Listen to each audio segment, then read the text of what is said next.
સમય પછી વરસાદની એન્ટ્રી થઈ છે। અમદાવાદ શહેરના પૂર્વ અને પશ્ચિમ એમ બંને વિસ્તારમાં હિસ્સામાં અલગ અલગ વિસ્તારો છે ત્યાં વરસાદ વરસી રહ્યો છે। હાલ છું ગુલબેટ ટેકરા વિસ્તારમાં અને તમે જોઈ રહ્યા છો કે ગુલબેટ ટેકરા બહાર નો વિસ્તાર છે ત્યાં વરસાદ વરસી રહેલો છે ને આ વરસાદમાં નાના બાળકો છે એ મજા પણ લેતા જોવા મળી રહ્યા છે। લાંબા સમય પછી અમદાવાદ શહેરમાં વરસાદ જોવા મળી રહ્યો છે અને આ વરસાદની પરિસ્થિતિ વચ્ચે એવા કેટલાય વિસ્તારો છે નીચાણવાળા વિસ્તારો કે જ્યાં વરસાદી પાણી ભરાઈ ગયેલા હાલ જોવા મળી રહ્યા છે।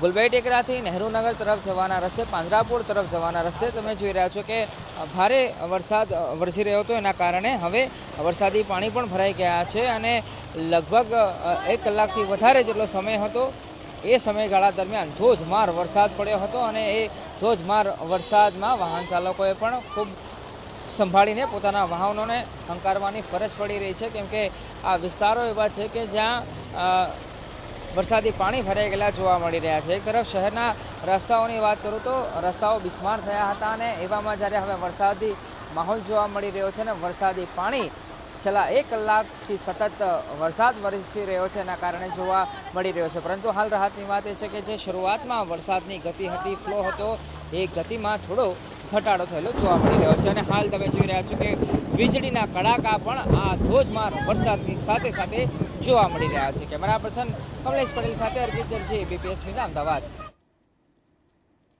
અમદાવાદના વિવિધ વિસ્તારોમાં વરસાદી માહોલ, સોલા, ગોતા, થલતેજ વિસ્તારમાં વરસાદ જોવા મળી રહ્યો છે તો કેટલાક વિસ્તારમાં પાણી ભરાવાની પણ શરૂઆત થઈ ચૂકી છે। અમદાવાદમાં મીઠાખડી અંડરપાસ બંધ કરી દેવામાં આવ્યો। પ્રશાસનના પાપે પાણી ભરવાની શરૂઆત થઈ અને દ્રશ્યમાં જોઈ શકાય છે નાના બાળકો આ વરસાદી પાણી જે ભરાયેલા છે રસ્તા ઉપર તેની મજા લઈ રહ્યા છે। અમદાવાદના મુખ્ય રસ્તાઓ પાણીમાં ગરકાવ થઈ ચૂક્યા છે।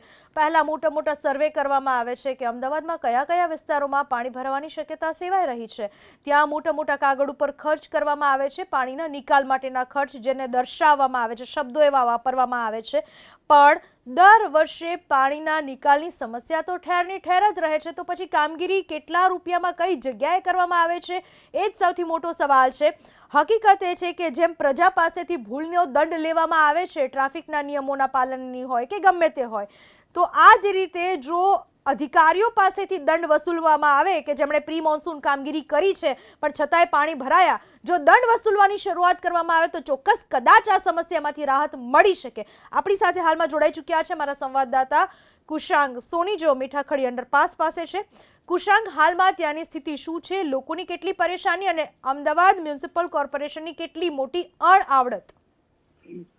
આ ચોમાસામાં નોંધાયું છે કે અમદાવાદ શહેરમાં 40 મિનિટ સુધી નિરંતર વરસાદ પડે તો મીઠાખડી અંડરપાસને બંધ કરી દેવાયો છે।